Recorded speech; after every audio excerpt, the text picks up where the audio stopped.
Finally here now celebrating the 50th Golden Jubilee of the Santo Niño de Malolos Foundation. And of course, I would like to thank a lot of people.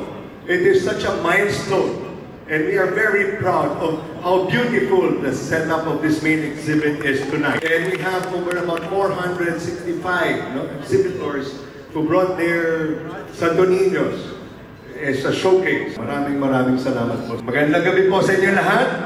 And Santo Niñuhan na! Tara na!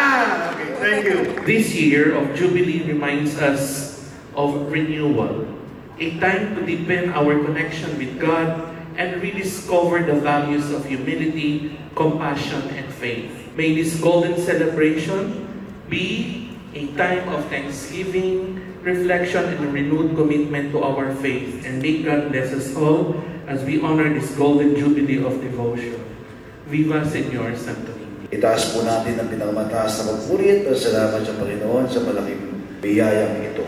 Isang makasaysayang patunay na ang Santo Niño ay mahalagang bahagi ng ating pananampalataya at araw-araw na pamumuhay bilang mga Bulakenyo.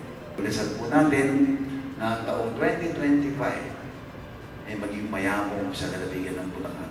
At ipagtiyag natin ang ating pamilya na maging maayos sa taong ito, 2025. Again, sa Santo Niño de Malolos Foundation, congratulations po sa inyo lahat. Maraming salamat po. God bless you.